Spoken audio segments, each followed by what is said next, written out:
Hi there. You're listening to episode number 14 of the Estranged Heart podcast, and I'm your host, Kreed Revere. Welcome back to our returning listeners, and if this is your first time here, welcome.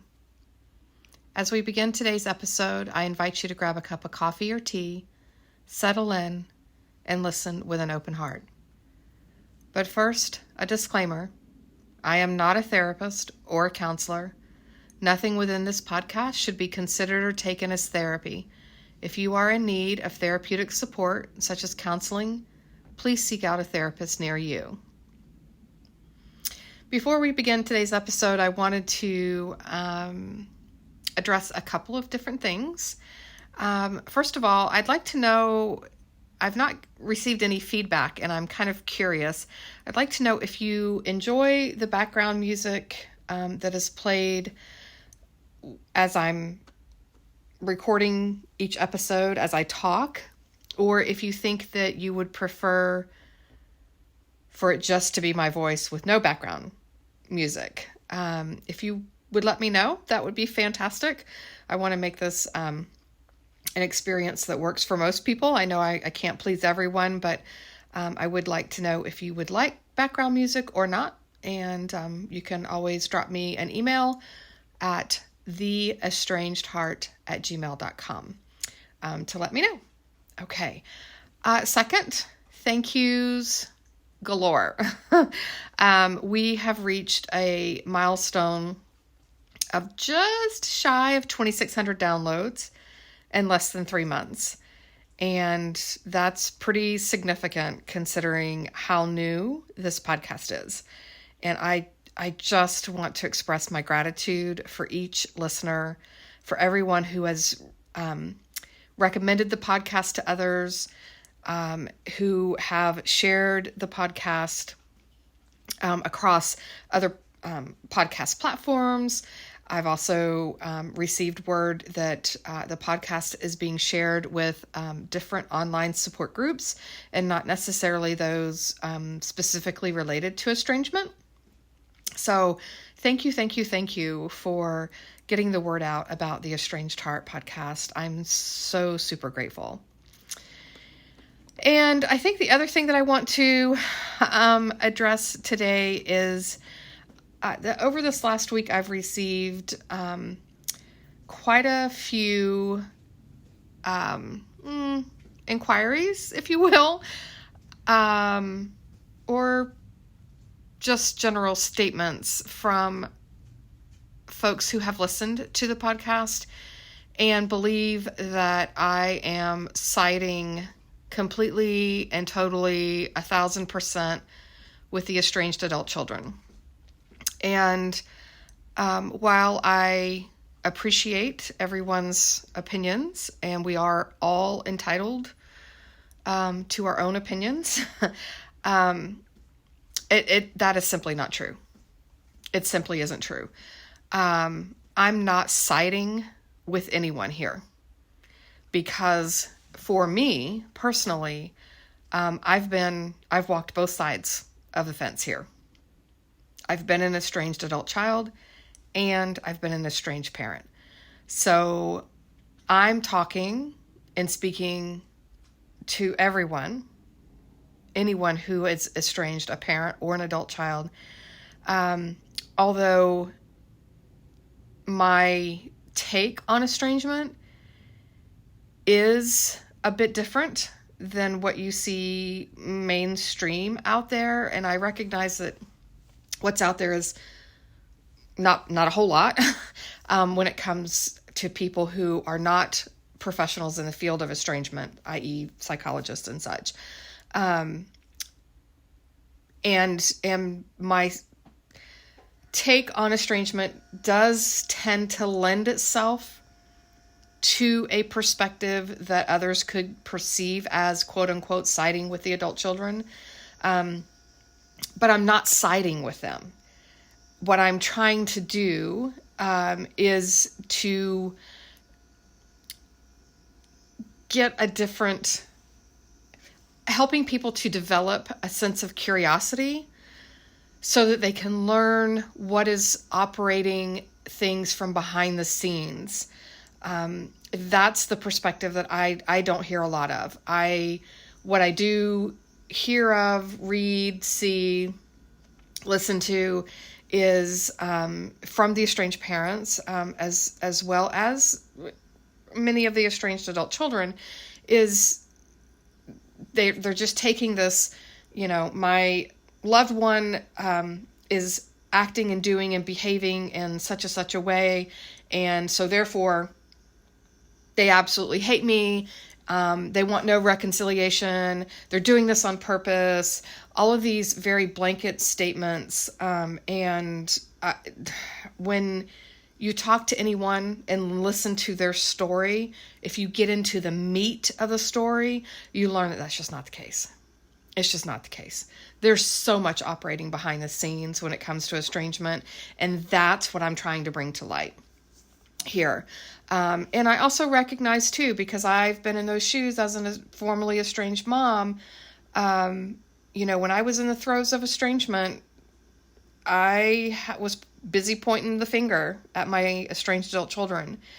And what I'm trying to help estranged parents to see through this podcast is that there is a different way. There's a different way to try to reach reconciliation. And again, I know before you come at me with all of the stuff, I recognize that not every estrangement is going to end in reconciliation. I understand that. But there are many estrangement situations and experiences that could lead to reconciliation if we just did things a little differently. So I just wanted to address that today. I recognize that when you're in your own estrangement experience, you see that experience through the lens of your world, through the lens that has colored, through the experiences that has colored the lens through which you see life. And I know that that's not a personal attack on me, and there's nothing that I can do or say that's going to change some people's minds. They believe what they want to believe, and they're entitled to believe that. But I'm here for the people who are willing to entertain curiosity, willing to try to look at things differently, willing to try to do things differently, to get a different response and a different ending. If what you are doing today is working for you and it's bringing you the satisfaction and the peace and the purpose and the love and the joy in your life, then keep on keeping on, my friend. But if it's not working for you and you're upset and it's bothering you every day and you want, keyword, want, to find a different way to heal and to come back together with your loved one, then that's what I'm here for. I'm here to help you to do that if at all possible. So that being said, on with the show today. I do want to give a trigger warning for today. Today's episode will be about trauma, what it is, its effects, etc. So please be aware of your own headspace as it relates to today's topic. And if you're not in a place today to be open and receptive to curiosity and learning, etc., and it's okay to not be okay with that, then please listen at a different time. Listen at a time when you can, prepare yourself and be in a space that will allow you to hear what is being said without it being so triggering. And if you're not able to do that, you're not able to do that, and that's totally okay. Your mental health is what is most important here. Okay, as we begin every new episode, we begin with a couple of poems or sayings. And I have 3 quotes here today. The first one is, "Trauma is hell on earth. Trauma resolved is a gift from the gods," by Peter Levine. The second is, "All of the diagnoses that you deal with, depression, anxiety, ADHD, bipolar illness, PTSD, even psychosis, are significantly rooted in trauma. They are manifestations of trauma. Therefore, the diagnosis does not explain anything. The problem in the medical world is that we diagnose somebody and we think that that's the explanation. He's behaving that way because he's psychotic. She's behaving that way because she has ADHD. Nobody has ADHD. Nobody has psychosis.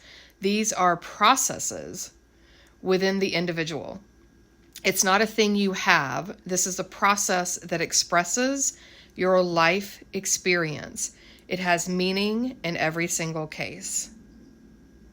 That was by Dr. Gabor Mate. And the third and final one is, no matter what kind of childhood we've had, nobody escapes trauma while growing up. Kenny Weiss. Trauma. So we're talking about trauma today. And I think it's important to recognize that, things in life change, right? And that includes things such as words. The way we describe people, places, things, experiences, etc., and how we apply meaning to each of these. Dr. Joshua Coleman, who specializes in estrangement, states, quote, softening the bite of psychiatric diagnoses is especially important since they are now a part of mainstream culture. We call someone borderline or a total narcissist when we used to simply say jerks and assholes, end quote. So I thought it was important to let's kind of get back into some definitions of trauma because I think that people get hung up on this word. And especially what I tend to see is especially those folks of the older generations, right? People in their 60s, 70s, and 80s now, some in their 50s, that still look at, when they hear the word trauma, they think of war and genocide and, the big, massive, catastrophic events that can happen in a person's life. And so they think, oh, my kid never had any trauma. They didn't experience any of that. There's no way my kid had trauma. And what I'm asking you to entertain is that, again, the word trauma, it still has the same meaning, but we're using it in a context today. And we've discovered many things about trauma that we didn't know 10, 20, 30, 40, 50 years ago, right? There are things we discover as the years go on. As the days go by, we make new discoveries and we learn new things, just as you are not the same person you were when you were in kindergarten as you are today. You have changed, you have evolved, you have grown. And so too does not the meaning of a word, but in how the word is utilized and how we describe things using new terms and new words, right? So the general definition of trauma is a deeply distressing and disturbing experience.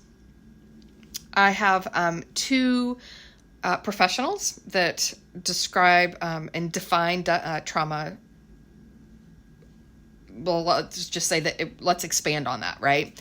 And Dr. Gabor Mate describes and defines trauma as not something that happens to you, but what happens inside you as a result of what happens to you.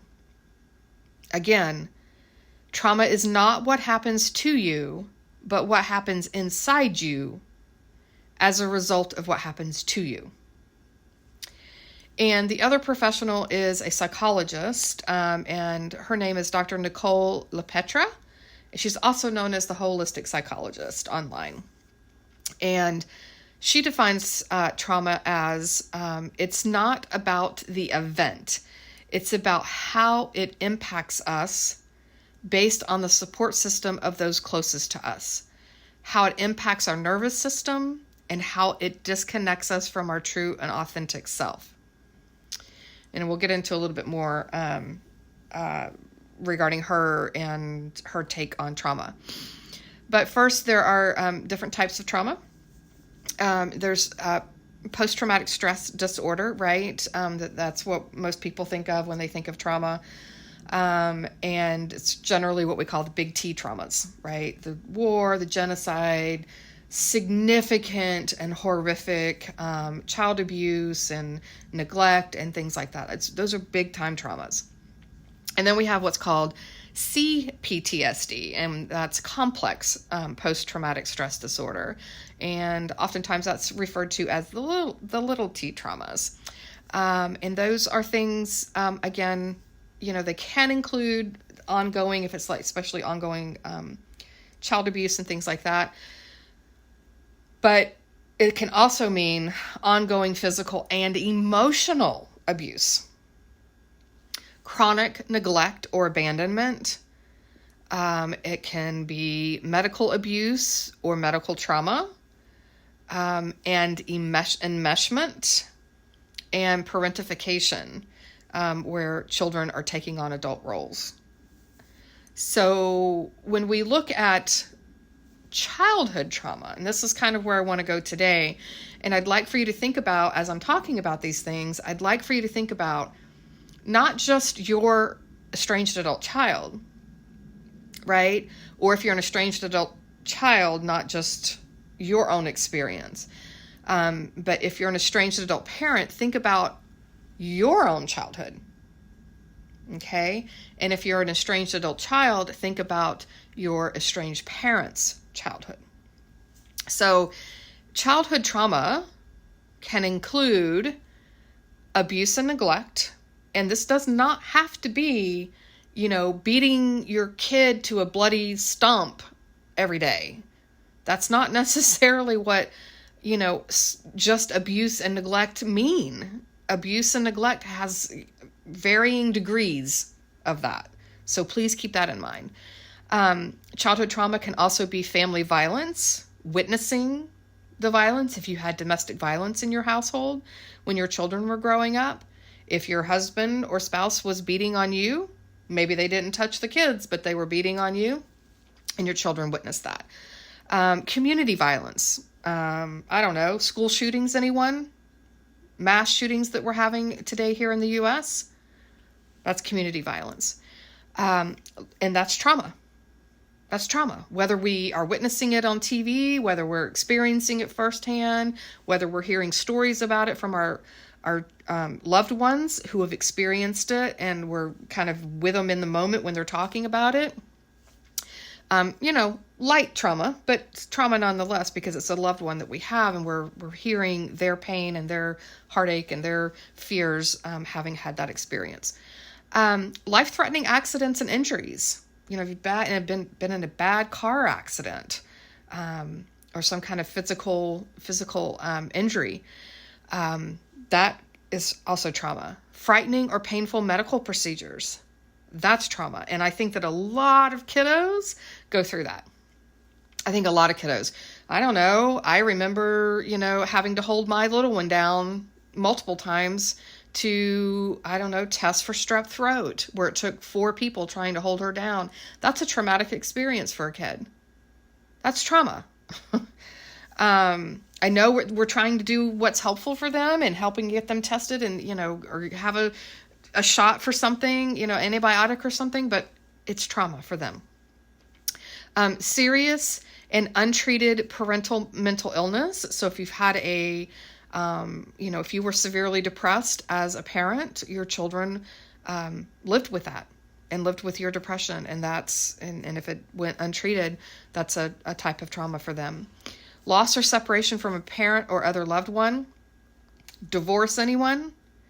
I had that with my family. My father left the home. I was closest to my dad, and just up in one day, he was gone. That was trauma. That was trauma for me. And natural or man-made disasters and discrimination. And discrimination could be not just based off of the color of someone's skin, but could be based off of their weight. I was the kid who was always chosen last for any team sport in school. Always. Always. Without exception. And people ask me today why I don't want to do team things. That's why. That's trauma. It affects me today based off of what happened as a child. And I'd also like to add in with this, while it's not necessarily, it's not childhood trauma, but I think that when we're talking about traumas, I think we also need to remember, because I hear this on occasion, that an estranged adult parent will be talking about the estranged parent is talking about their estranged adult children, and they talk about, their kid was bullied and teased as a kid. Well, that's childhood trauma as well, but also their profession, right? I hear some parents say, well, my son or my daughter is a police officer or a nurse, an ICU nurse, or, an ER nurse or doctor. Those are traumatic inducing professions because you're seeing things in life that most people don't see, right? So that can induce trauma, and it colors the perspective through which you view the world.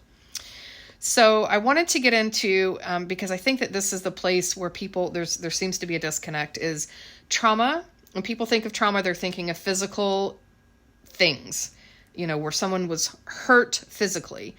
And while that is true, I think by far the majority of trauma that we experience in life, whether as a child or as an adult, is emotional abuse or traumas. Okay? And I wanted to kind of go over these because I think that most people don't think about this, and most people don't really see where this is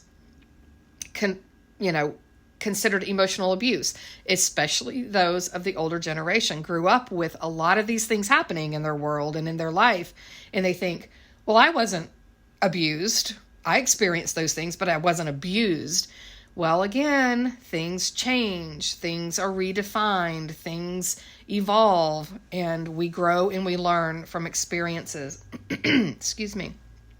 And so I want you to just get curious and open your mind a little bit about some of these things. So some examples of emotional abuse: continually ignoring or rejecting a child. I don't know about you, but I was a single mom for many years and busy trying to put a roof over her head and food on the table, working 12-hour shifts and coming home and making sure the homework got done and cooking dinner and the lunches were packed for the next day and the clothes were washed and the outfits were picked out. I didn't have any time to be sitting down to talk about things with my kids. I was way too busy. So I ignored them a lot. And I know that a lot of parents do. And again, this is not a judgment. It is simply oh my gosh, maybe that did affect my kid. Okay? Physically or socially isolating a child. I don't know, putting a kid in a corner, making your kid go to their room. That's socially and physically isolating a child. Forcing a child to do things by scaring them. If you don't behave, wait till your father gets home. If you don't pick up these toys, just wait. You're going to get a spanking. If you don't behave in this store, I'm going to spank you when we get home. I don't know. Maybe that induces a little bit of fear in a kid.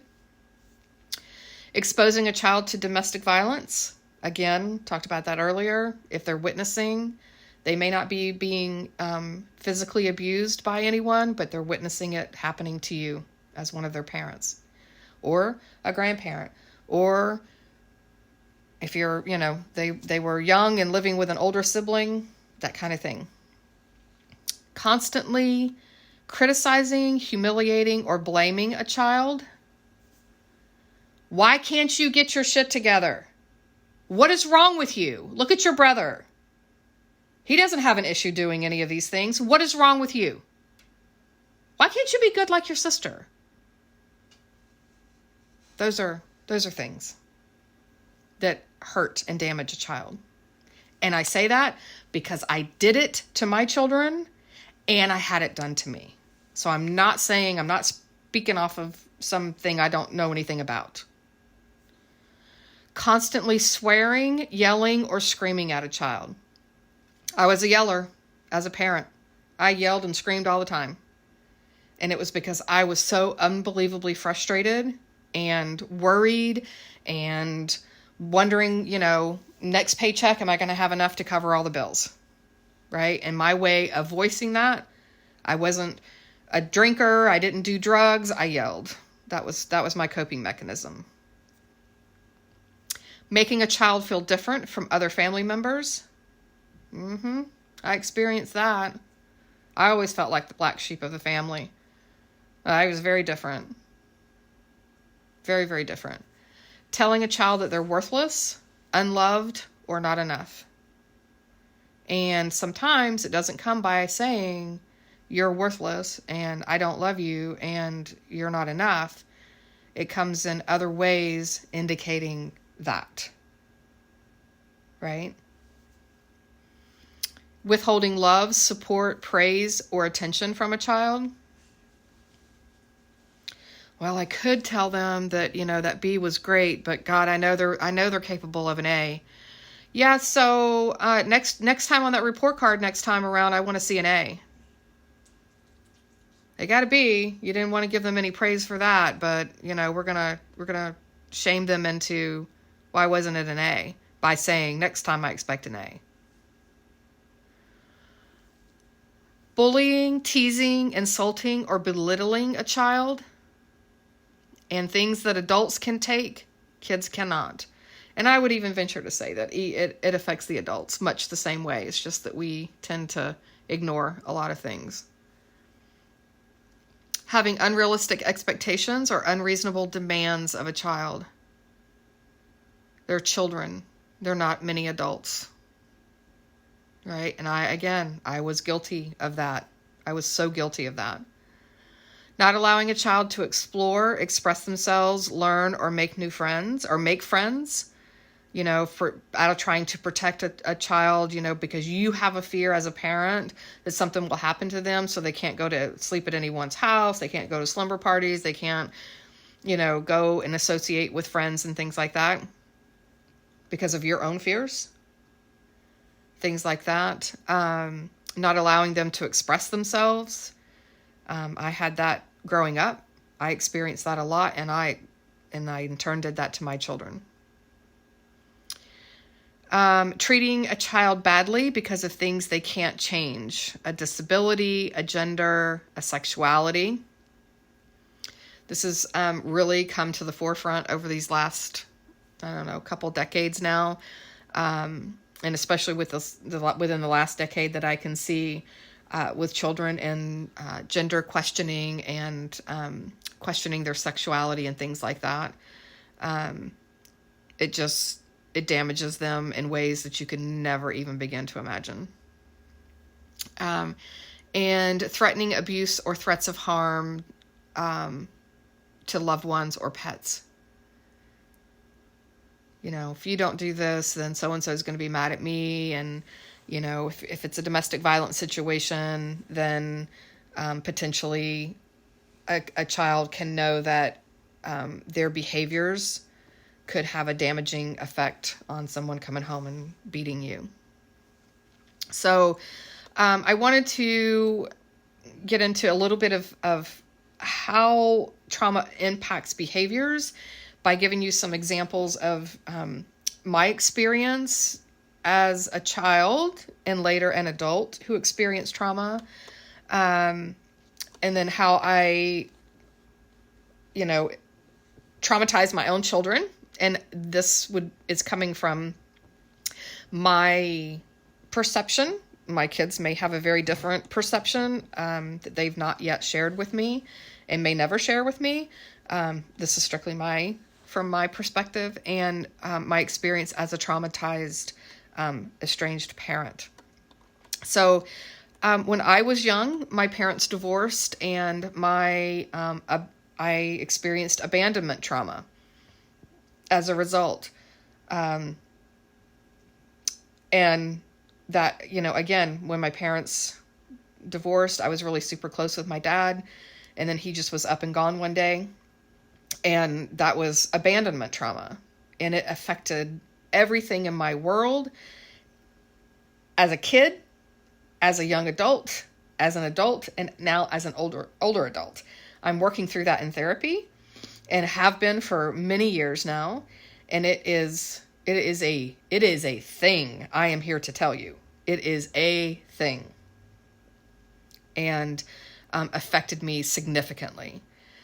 As a child, I oftentimes heard, shh, this is not all about you. We are here, like, as an example, I remember a trip to visit my aunt and uncle, and I remember hearing, we are here to be with your aunt and uncle and do things with them. Now get a hold of yourself and stop this, because it's not all about you. No one ever stopped to listen to hear about why I was sad, why I was upset, asked me to explain anything. It was just an automatic shush. So I was never heard. That was another thing as a child. I never felt heard. It's not that my mom didn't love me. It's not that my dad didn't love me. They loved me. But they oftentimes did not want to hear from me. I was teased often by especially boys. And I had male cousins that I spent time with when I would visit my dad later on in the summers. And they used to tell me, I remember a time sitting at a dinner table. And now I just want to preface this by saying I am currently 52, almost 53 years old. And I remember this event like it happened yesterday. And when it happened, I believe I was around 9 or 10. So 40 plus years later, I can put myself right back sitting at that dining room table. I can smell everything that was there. I feel everything that was there. I can see everything that was there. And that's what happens when you have trauma. And we were eating dinner, and one of my cousins said he didn't want such on his plate, that was on his plate. And my step-uncle said, oh, give it to her. She'll eat anything. She's like Mikey. She's a human garbage disposal. Yeah. Trauma. For me. Now, that same statement could have been said to my sister or to one of the boys, and it would have never made a hill of beans difference to them.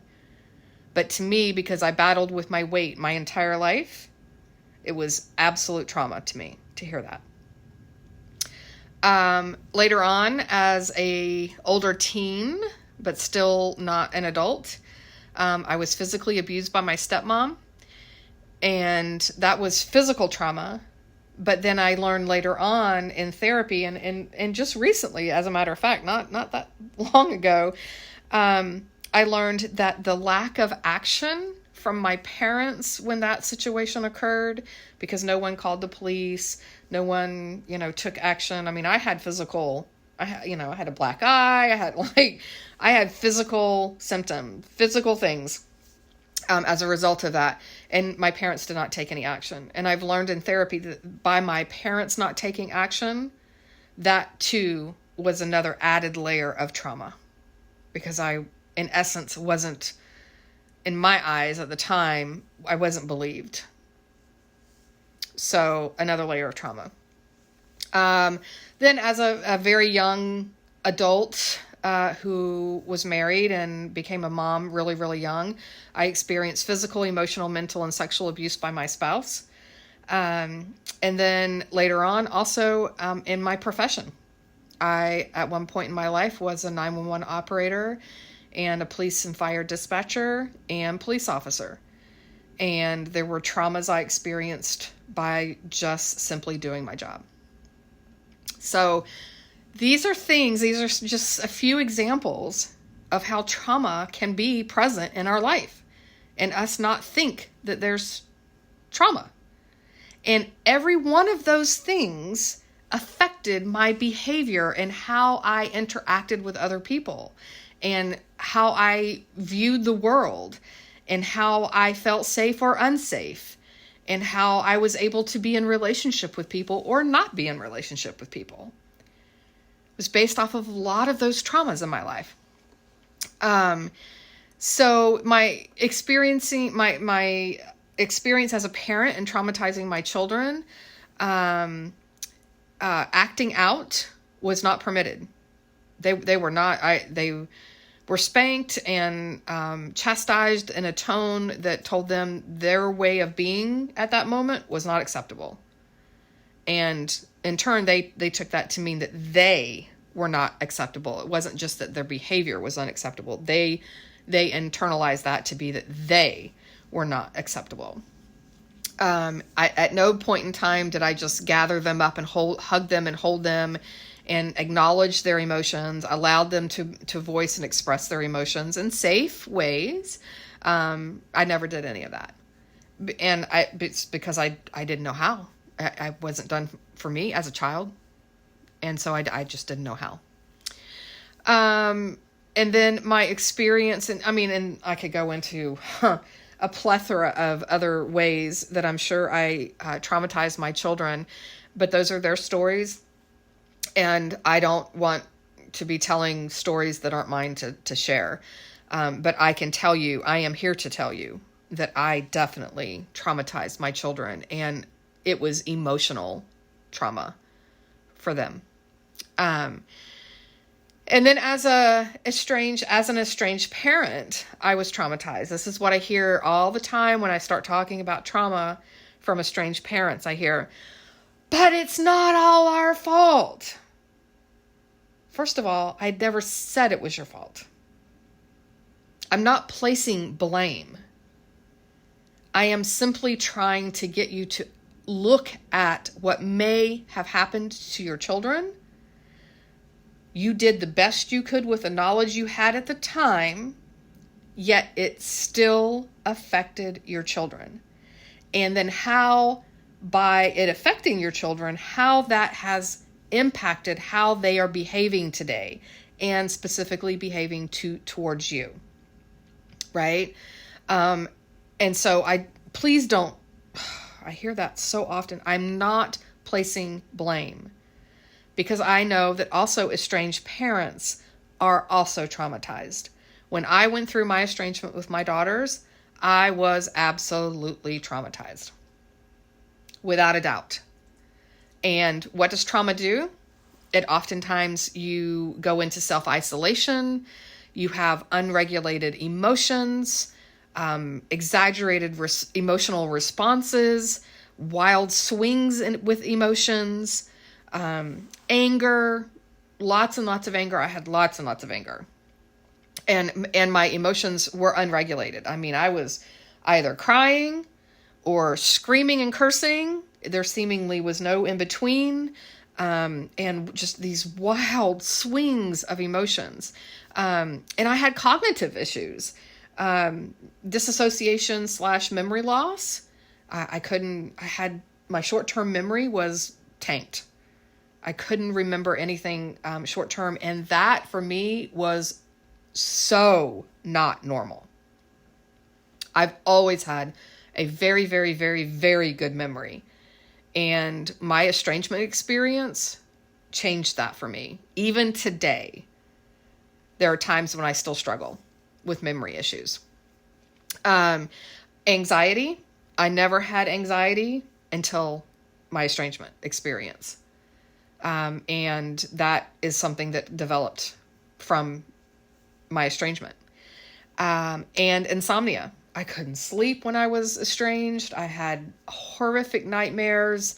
I'd sleep 2 hours, be up for 3 hours, sleep an hour, up for 5 hours. It was crazy. And if anybody knows anything about sleep, it's magic stuff in helping you to cope with life. And when you're not getting it, your ability to cope with life is very limited. So how do you heal from trauma, get on with trauma? And I will say it again, as I say in almost every episode I do, get yourself into therapy. You cannot control your adult child. You can't control them and what they're going to do. They may get in therapy, they may not. but you can get into therapy to deal with your own traumas that have happened in your life. And that in turn will help you to have a better life for yourself, whether or not you reconcile with your estranged adult child. Okay? If you're an estranged adult child, I urge you to get into therapy.